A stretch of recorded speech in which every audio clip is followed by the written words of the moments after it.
Hello, ladies and gentlemen, and welcome to another installment of Transition Talks with Athlete Soul, where we discuss stories of transition with former elite athletes and the lessons that they've learned throughout the process.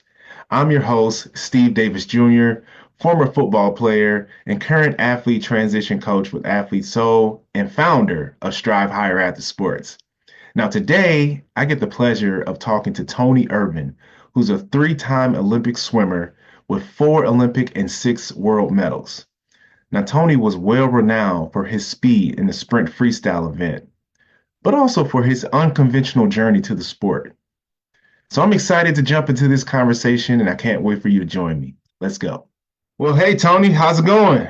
What's up, Steve? I'm doing all right. How are you? I'm doing good, man. Thank you for joining us today. Of course, great to be here. Absolutely. Well, let's jump right in, man. I know you're an Olympic swimmer and that background in swimming. Tell us a little bit more about you and what brought you to swimming. Well, swimming it really is it's a life skill. I just at a really young age, growing up in Southern California, pools were kind of all over the place, and so it was a bit of a safety hazard to not have some swim lessons under my belt. And there was just something early on, just I just love being in the water and playing in the water, exploring my curiosity in the water. And I just happened to have a knack for applying that curiosity to moving fast. And Wow, so moving that kind fast. of, yeah, and then this just led me to from lessons to the competitive club environment, and the rest is history.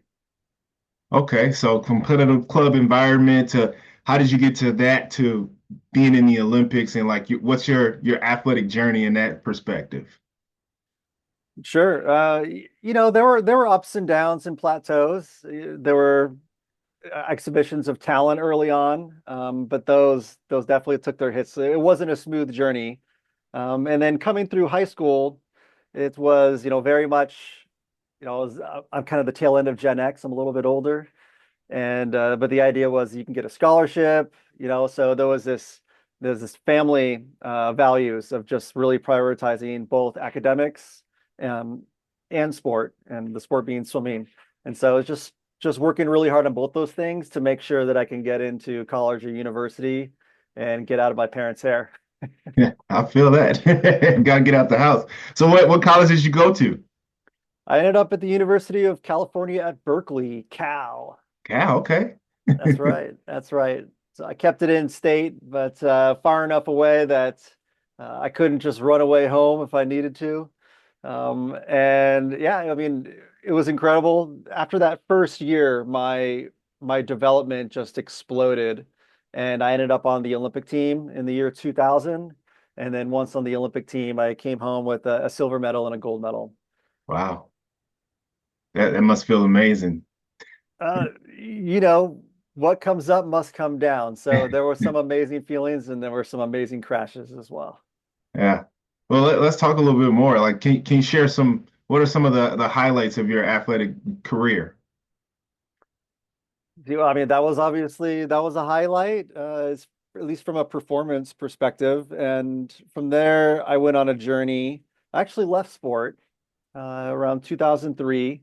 I didn't even finish out that first quad as Olympic champion. I retired and went into other interests, other ways of exploring things that I had forgotten and left behind as I was, I really focused and became vigilant about, first my academics and swimming, and then it was really just swimming alone and my exploration of just being an individual, a sovereign individual, emancipated as a young 18, 19-year-old.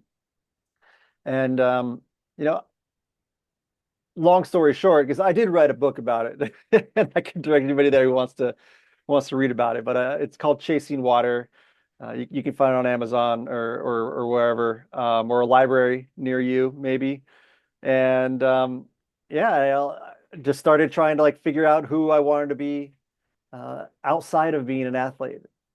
Of course, after a number of years, part of that journey was really about reflection and catharsis and figuring out who I'd forgotten that I was as an athlete.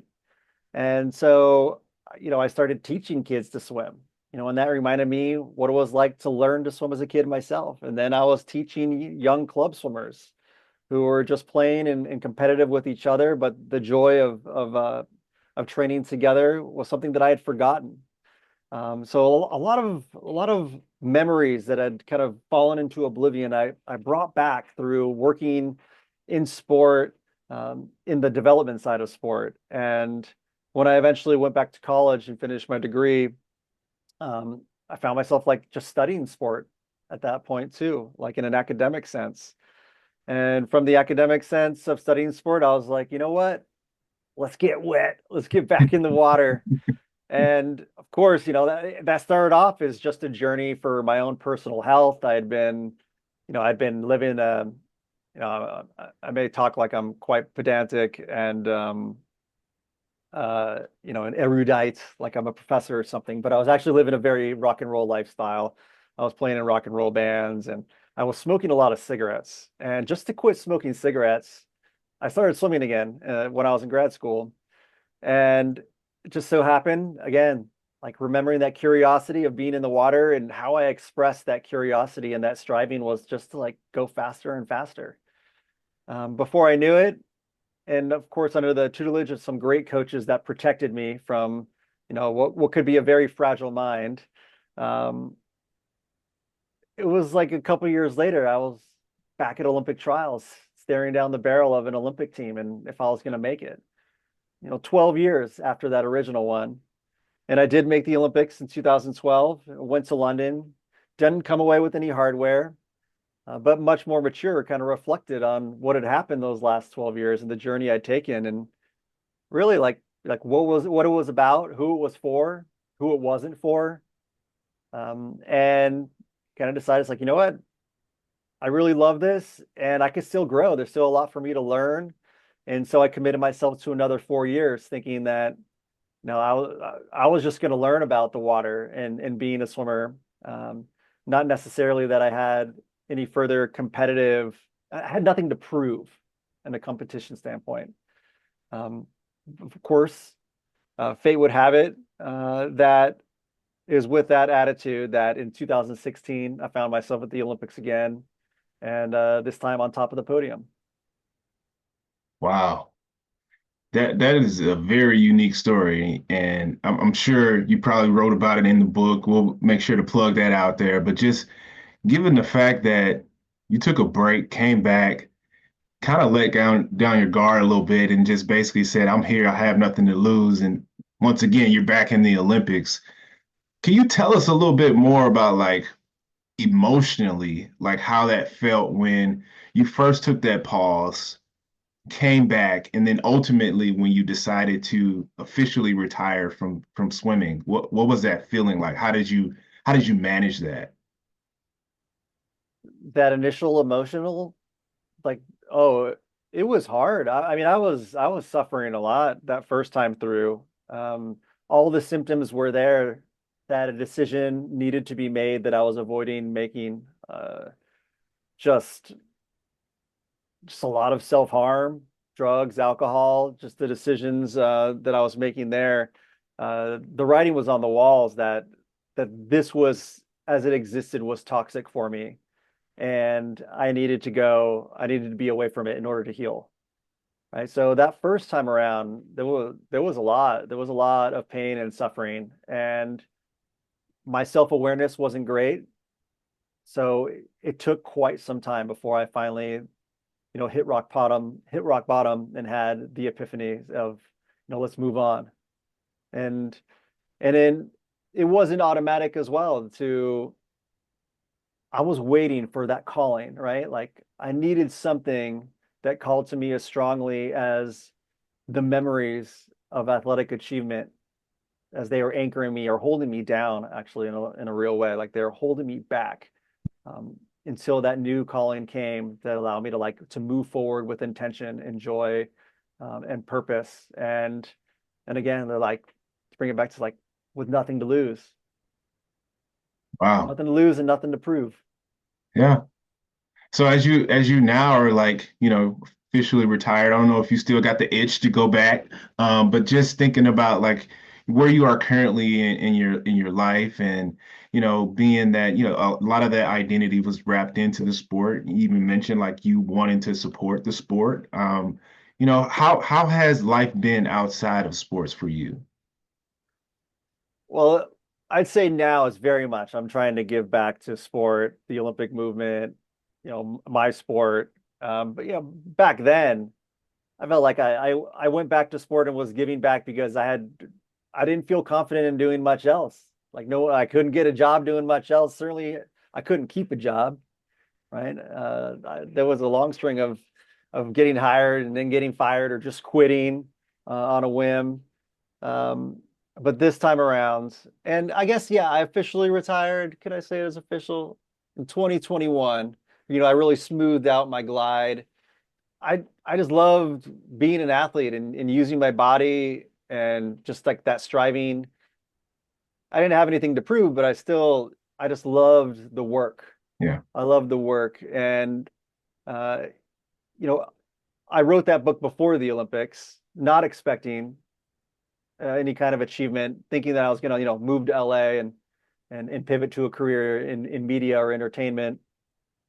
Um, and then I kind of got a second lease on doing the athlete thing. But I wanted it to be more. I was the elder statesman on the team at this point. So then it became to learning about sports governance and leadership and exploring like how it is that we have this privilege of being athletes that can travel the world competing amongst the rest of the world, right? To make each other better.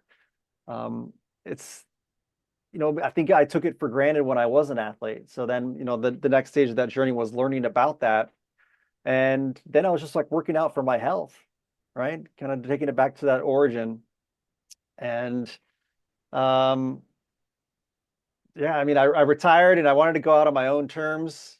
Again, this time a little bit more intentional. And, I went to Olympic trials and I wanted to make sure that the young ones, they can beat me. They had to be their best. They had to take me down, and I made them earn it.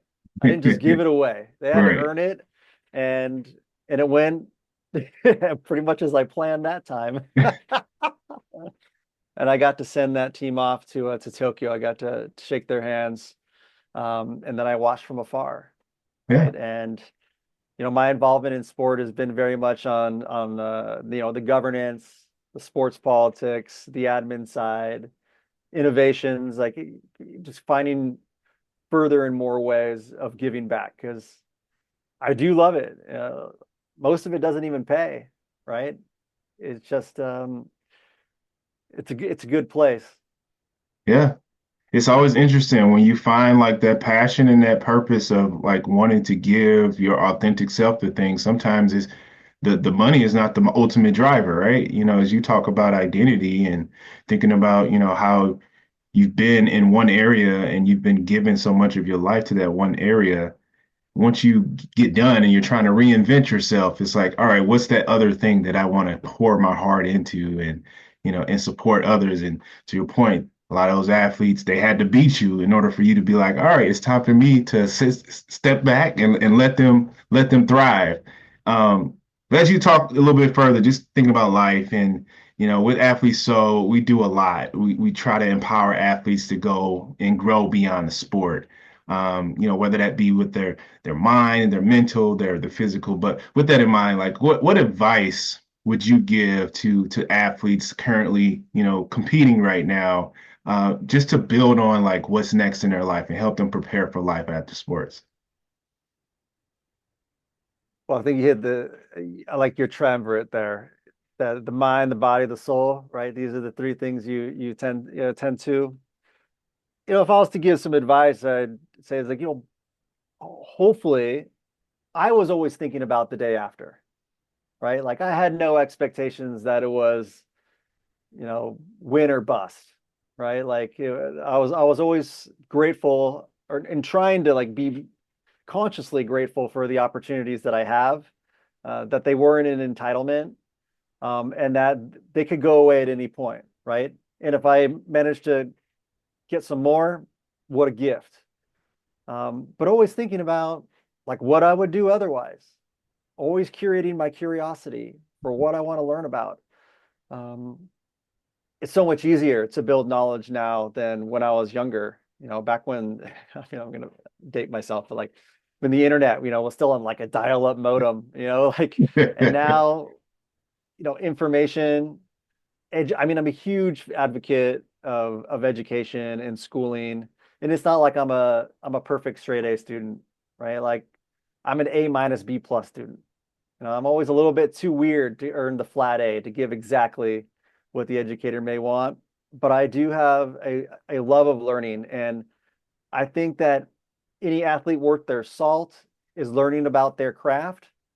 And that same tool that you use up here to work on your own body, to work on your craft, your skill in your sport can be applied anywhere, right? So learn about the world, learn about organizations,